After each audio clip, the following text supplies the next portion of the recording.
So, no, honestly, some would say that Bam and Kiko are not necessarily doing the same thing. That maybe Kiko actually is much clearer in terms of the issue of Sara impeachment or the ICC issue, while Bam seems to be much more inclusive. Yeah, but the data is Or showing ambivalent. but the data is showing the bump is experienced by Bam.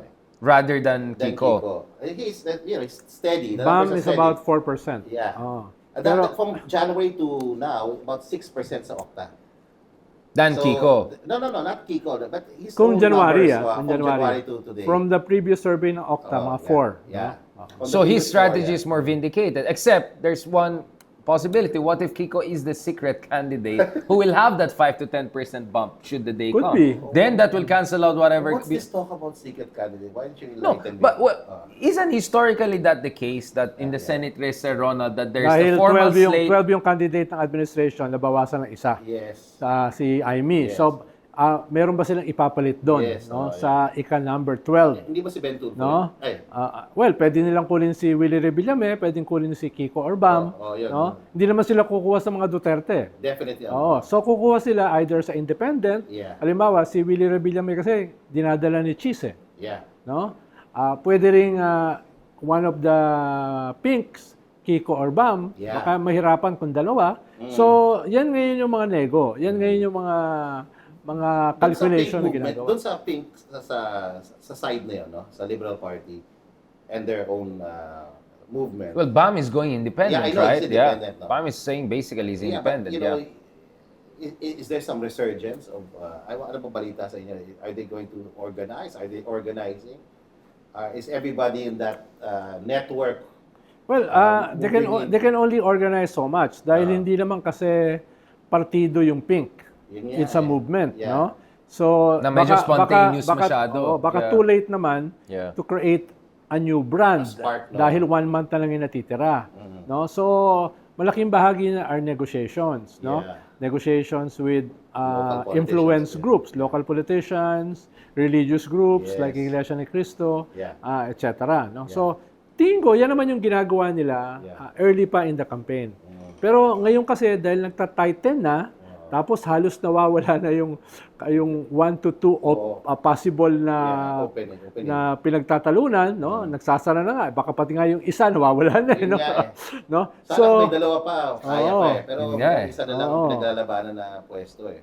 What about tactical voting? Yung idea na, kunyari, ikaw ay supporter ng genuine opposition. You want enough, kasi ang usapan dito ay impeachment ni Sara eh, di ba? The idea is, Kiko and Bam, of course, you want both of them in.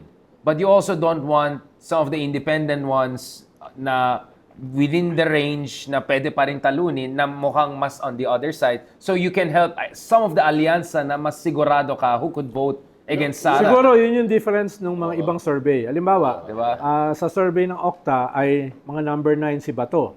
Sa survey ng isa, number 2. Three. No? 2 to 3. Three, yeah. So medyo malaking difference yun. No? Sa survey ng Okta, si Bato ay pwede pang talunin. Yeah. Doon Pwede pa malaglag, sa survey ng iba ay baka mahirapan na. Yeah. So, yan yung Hindi, for instance, Pacquiao, sa F-survey nyo, may chance pa. And I won't be surprised that maybe Pacquiao will be on the right side of history. dahil si Pacquiao kasi number 12. Should you help Pacquiao if you're also Tapos supporter kung of Bam? mag-scale up siya, tapos with the admin machinery, Pwede. may chance siya kumpara dun sa mga nasa labas ng 12 na hindi admin. Yes. Right. No, ilang sinasabi ko na kumpara dun sa mga nasa labas ng 12 na hindi admin, mas may chance yung nasa dulo na 12 na admin. No? Going into the home stretch. Yes. Pero bagong phenomena kasi yung ganitong klaseng surge. Yeah, medyo it's different. incredible, Wow. Kaya nga ang tanong ko kay Prof, nangyayari ba yan in the past? Ang alam ko kasi hindi eh. Meron kang surge na mga 5% sa compared do sa previous survey cycle. Yeah. Ito kasi nag-surge ka ng 15%. Yeah. No? Sa More isang than that for some. in one survey cycle. Yeah, except these are people with very low base. Yeah. And Yeah. there's a ceiling, right? It looks like there's a ceiling Yes, too. pero Yeah, but even then, this is our second survey Interesting. observing this rise. So, will it continue in April? This is something that Right.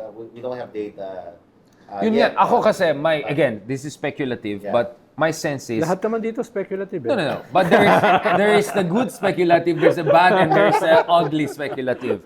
Hindi naman ito yung mga malapolvoron level na speculative. Hindi yan speculative. Deep fake, yeah. No, but going back to this, ako kasi my sense is like, if you're Jimmy Bondoc who were like 4 or 5%, going let's say even up to 20-25%, makes perfect sense. You know why? Because 20% of the people are aligned to Duterte. Yeah, that's so, the and then, survey, yeah. so I won't be surprised if more or less that's it, right? And we can see that, like Philip Salvador also is the dark horse, but he's not going way beyond that 20%-ish na solid idea. So I see here more consolidation of all Duterte-aligned candidates rather than a kind of an absolute jump, including the ceiling shifting. I don't know. That's one way of reading it for me. Another way of reading it is to accept the fact that there's a surge. There was an extraordinary circumstance or context that sparked the surge. But by accepting that, all the other forces can recalibrate. Recalibrate, which is what we're but- discussing, but, yeah. I think that's a rational thing, no? To accept that it happened and to see what you can do to curtail the surge. And I think because... So you're saying accept that this surge is not like forever. It's not Yeah, permanent. it's not- it yeah, could be it- temporary. yeah. May Yeah. dalawang Temporary. may dalawang variable tayo na pinag-uusapan eh. Yung isa ay yung senatorial election. Yeah.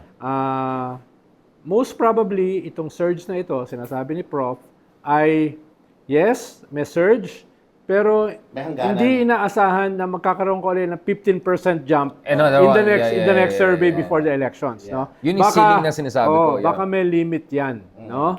Hindi ko alam kung ano yung science diyan. So isa 'yon. But even kung hindi manalo, which is more probable, hindi manalo yung karamihan ng kandidato ng Duterte opposition, which is practically 10. Kahit may surge sila at Yeah. hindi sila makakanalo, yun yung second variable. This is a referendum on the government, on the president. The very fact na sila ay nag 15-20% is a reflection na yung Duterte opposition ay kahit hindi manalo, It's alive and kicking. meron silang fuel to burn. Yes. At yung gobyerno ay medyo bumabagsak in terms of approval rating. Kahit hindi sila manalo ngayon, ha? So going into 2028, delikado 'yon. No, kung sino man yung Yung staying kandidato, power, yeah. kung sino man yung kandidato ng administrasyon, ng dispensation, present dispensation, going into 2028, no? Medyo may kaunti silang problema, no? Hindi pala, malaking problema. Malaking problema. So let's talk about that. You guys have done a lot of surveys of matchups. Hindi lang Rafi versus Sara, but last time I checked, you have ideas of possible matchups to the degree that you can share, because I know that everything is not for public consumption. Prof. Ranjit, what are we looking at in terms of 2028? Because the window here is not the next month, the window here is the next 3 years or so. Yeah, I know. Well, I can't talk about details, but Yeah, to the degree that you can share, yeah. So, as of December last year, I think Rafi Tulfo was leading in our matchup, one-on-one matchup. Same By with the way, others, yeah. same but since Feb, numbers are beginning to slip. Because... Well, because there's a surge of support. but is it also because Rafi is so quiet? Well, it's possible. It's also Diba? I mean, like, it's a I haven't seen- confluence of all of those things, Yun nga, yeah. definitely. But she's on top right now. The VP Yeah. Duterte is on top as far as Back our backing again, is yeah. concerned. But of course, to those watching our show, this is of course premature. 2020 is a Very long premature, time. yeah. But she has momentum. The Duterte camp has some momentum. I agree with Sec Ronald that has a limit, especially when the empire strikes back, when the administration starts rolling in its resources, rolling out its resources, I should say, and its networks of support. I think that to some extent that will find a ceiling, and that's and what according to SEC, it's 5 to 10%. That's huge. We don't have data to. But that's a validate it. historical that's trend line, historical, yeah. So that's big. That has an impact on 9, 10, 11, 12. Honestly. Yung factor ni Tulfo, malaking factor kasi yung hindi ka nagpapakilala as a presidential candidate. Yes. Si Sara kasi nagpakilala na, tatakbo ko. I'll go alin, Eh di, kwan yun, value added sa kanya yon. Tingin ko si Rafi Tulfo is calculating na magpapakilala siya after the midterm elections. No? Doon siya magpapakilala. Para hindi Kaya- mo premature ambitious. Kaya pwedeng magbago yon. Pwedeng magbago yan. Dahil malaking factor kasi yung interesado kang tumakbo. Kung hindi ka interesado, ba't ka iboboto ng mga tao? Diba? Bakit ka tataas sa survey? Hindi ka naman interesado. So, yun. Tingin ko doon sa... So in Tulfo short, issue. okay. Let me contribute to Please, that. okay, please, yeah. Tama si Isek eh. Hindi nagpapakilala, ayaw magpakilala dahil ayaw maging magnet no, ng criticism. And at doesn't saka, look like taking advantage of this Yeah. for his own personal but think purposes. about it, Exactly, yeah. When you look at our last surveys, ang differential lang naman is 4 or 5 points. Kaya imagine, hindi pa siya nagpapakilala. Tapos 4 or 5 Yeah. points na yung ano. The distant third would be Lenny Robredo. So, like, yeah. Double digits naman, pero distant third. So, yun yung yun yung nakikita namin sa, yung mga pangalan na lumulutang. Then, of course, there's Amy Marcos, there's Lisa Ontiveros. Robin Hood Padilla. No, not sa presidential. Sa vice president. Sa Sorry, I malakas. mean for tandem. Yeah, Yeah, for sa tandem, mukhang sa ulo, malakas pa rin si Wait, Tulfo. so if Sara gets for some reason impeached, isn't Robin Hood the natural next one to run on their side? Yes, but not necessarily a frontliner. Yes, yeah. Paano iba kasi? Iba yung, alam karamihan naman sa nag-top sa Senate, hindi naman Nanalo nag-prosper as a president. presidential candidate. But they tried, at least. Yeah. At ikalawa, medyo malaki na kasi nakilala rin kay Robin Hood Padilla since naging senador siya. In terms of So, kakulanan. ibig sabihin, the bubble burst, no? The bubble burst. No? Yun yung, Yun ang problema niya. So, And 3 more years pa for that bubble to meron further kasi mga burst. iba na they're always winnable as senators. Yeah. But never for a higher position. Yeah, yun na yun. Halimbawa, si Lorna, si Laren Legarda. Lauren Legarda, no? Lorna Lagi siyang mataas, nasa top 1, top Top 2 sa three, yeah. Senate, pero never siya nag-prosper beyond the Senate. No? Yun yung isang Yung mga halimbawa. brand, Maraming yung mga ganun, issue ha? brand, yeah. But the names like Jesus Cordero, they're also in the list. Yeah, they're in the They're mix. list. And then, you won't believe, no? People like Mayor Magalong, sorry, Yeah, no, but very low, but I will believe we've but- been discussing, So, it's premature to talk about 2020, really. But except how to say- can we, except to no, say but that how they're can we too- say premature when Sarah already throw her hat into the ring and her being number 1 in service to be the next president will obviously affect how But there's so senators much will dynamic. decide I'm saying, on the I'm saying issue it of in the sense that trials. there's so much dynamic. No? Sure. Yeah. But that statement aside, there are two dominant candidates. It seems like consistently over the last 6 months, we're tracking, it's really Sara Duterte and Raffy Tulfo. And Lenny not running or running will favor Rafi more or not? Yeah, I think it will favor Raffy more. If she doesn't run. If she doesn't run. So there'll be a Kung consolidation. sakaling ma-impeach si Sara at hindi siya mag-resign, Ibang usapan or yan. kung sakaling ma-convict siya sa isang criminal case like plunder, no, etc., kung hindi na siya vice president, then that will level the playing field. Yes. No? It will Then open anyone can up run, for yeah. everyone. Kung siya ay magsusurvive sa impeachment at saka criminal cases, then most probably the battle royale will be a Tulfo Versus, and a Sara. No? It's possible. yeah. Actually, the more battle royale, who will be the VP of Tulfo? Because I'm sure Yun many yung- will. Yun ang mas battle royale. Maraming pwedeng kombinasyon. Yeah, exactly. You have Tulfo Grace po, Tulfo Yeah, Risa, exactly. Tulfo... Ang problema, hindi Speaker naman- Romualdez, ha? Exactly. So, that's possible, Romualdez, no? Ang problema, if you're Sara, tatakbo ka for president, ba't ka kukuha ng vice president na hindi naman value added sa'yo? Usually, kukuha ka ng vice president na hindi sa'yo para makadagdag. Halimbawa, kung ikaw ay taga Kaya sa Mindanao, norte, no? kukuha ka Amy. ng taga You Luzon. get Amy. Kung babae ka, kuha ka ng lalaki. Yeah. Kung ikaw ay PDP labang, kuha ka sa ibang partido. Eh, Oh, Senator usually, Robin Padilla, wala mong value added. yun Malaki yung... naman value added natin. well, I doubt it. I doubt it. Dahil, una, There's no gray area there. parehas sila ng constituency. Tama, tama. Diba? Kung Actually, halimbawa, parang sumakay lang siya Oh, kay Sara. halimbawa, kung tatakbo si Raffy Tulfo, kukuha siya ng hindi niya ka-constituency Yeah. para madagdag sa kanya yon, no? Yun yung logic. Or maraming resources. Yun yung logic. Or maraming resources. Okay, I'll reveal something also. Sige, For 6 eto na. months, ha? Eto So na. without going to details. Yeah. The strongest tandem for VP Sara Duterte, if she's able to escape all of this and Is survive, Amy. is Amy Marcos. Exactly. Yeah. North-south. There's no tandem, including that Yeah. of Tulfo or whoever he chooses. But if she loses the Senate, she will not look like a viable If she is destroyed, halimbawa, hindi lang siya matalo. Yung pagkatalo niya ay grabe. pahiya talaga. Oo. She will not be considered. Baka hindi na siya politically viable. But you guys still didn't answer the question. I mean, first of all, let me say before I forget, I think Rafi has a good situation in the sense that now he can be tactically quiet and but he can go all in later on and more than make up for that. So okay pa siya. I think he's still in the goods. And makakaroon siya ng dalawa pang kapatid na sila.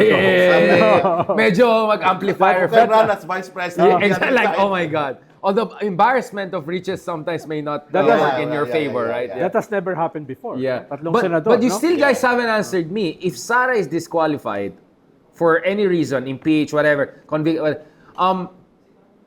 kasi there's even one scenario, even if mag-resign siya, pwede pa rin siya ma-disqualify because she can still be held. But the Kung point is, mag-resign siya, pwede siyang kasuhan ng criminal cases. that's what I'm saying. Diba? So hindi siya tatantanan, Sek? Oh. mukhang yun ang sasabihin ng Congress, hindi siya tatantanan. They will really disqualify her. Nakahanda. Actually, I have to be the... So preemptive resignation. I'm the person of objectivity in this conversation Yeah. because I'm a member of the civil service now. Oo nga pala. Yeah. Did you just read the memo? Oo nga pala. Hindi mo napansin na Did you get the memo? I am very Hindi mo objective. napansin na objective din kami. Objective. Napansin ko nga. Lalo ako. Andito na nga ako with Boxer. No, but this is the last one I want to ask. Like, okay, if Sara is disqualified, who will run for them? Bongo, Robin Hood, Hey. Baste? Don't count Bongo out if he's number one here. That's what I'm Then saying. He makes some strong argument for And that don't side. count out Bongo's dynamics with Sara. Yeah. They're not. They're not on the same page. Duda ako kung magsasama sila. Yeah, Duda ako, Duda yeah, no? exactly. Ikalawa, kahit mag-top si Bongo sa Hindi Senate, sigurado rin. no, ibang usapin yung nag-top President. at yung tatakbo for president. Yeah, that's true. Dahil napakalaki ng charisma ni Bongo. Imagine mo siya Parang hindi ka convinced sa sinabi mo. Parang hindi ka convinced. Biglang nag-pause ka. Yung Hindi mo mga ba pauses. napansin? Hindi mo ba napansin na sarcastic ako? It's so thick. But Sek, Pero di ba number pwedeng one pa vice rin siya. president? Number one pa rin siya. Boss, malaking bagay. I mean, hindi siya mag-number one sa last one, Vice but president, still. pwede siguro. Well, depende kung sino yung presidente yung niya. sinuulo, no? Dahil I doubt kung magsasama sila ni Sara, Definitely, president at saka Yun nga, Vance, di ba? no? Yun yung problema Yun nila. yung, Without Sara, what are their options? Bongo, Baste, Robin Hood? Parang, di ba, biglang, like, it's so dependent on Sara eh. Yeah, but here's the point, and Sek has rightly pointed this out. If this administration continues to Underperform. underperform, This be is- suboptimal, Yeah. no matter what happens, that will be an argument for their side. Yeah. And I think that's their major perspective now. Just leave the administration do exactly what it's doing, and we'll take over in 2028. Whether So basically, there the point, can't be any but if the Sec argued, if there's a U-turn, di ba? The administration continues to focus on the ball, good governance, sustainable, equitable development, a real U-turn, baka the moderate candidates have a space. basically, the government has all the cards, right? Yeah. And yet, what is missing, Sir Ronald? The government has all the cards. I mean, the way I look at it, if you were to Is that a question? it is a demand. It's a request for unsolicited advice. No comment on my side. Civil service. Parang yung tinatanong mo, alam mo yung sagot eh. Bakit Sir Ronald parang And if nag-hedge ka na ngayon? Richard, if you knew the answer, alam mo, that would be it, di ba? I am totally clueless. I'm an innocent Actually, mind. kaya mo naman sagutin. I think people understand the purpose of this show is you will say what I don't want to say myself. So thank you so much. Eto na, I think this triple R thing has a future. Thank you so much, guys. Na talagang the good, the bad, and the amazing, the most amazing host. Thank you so much, everyone, for joining this latest episode of FYI, hindi lang voter education, pampapamilya pa. Kabuhayan Showcase. Triple R. The good, the bad, and the most amazing. One of the few times na hindi natin pinag-usapan si Asylum Seeker. Ayan. And by the way, for the very first time, wala tayong Harry Roque Special Edition. So that will be our next episode. Where in the world is Harry? Alright, thank you so much. Maraming salamat.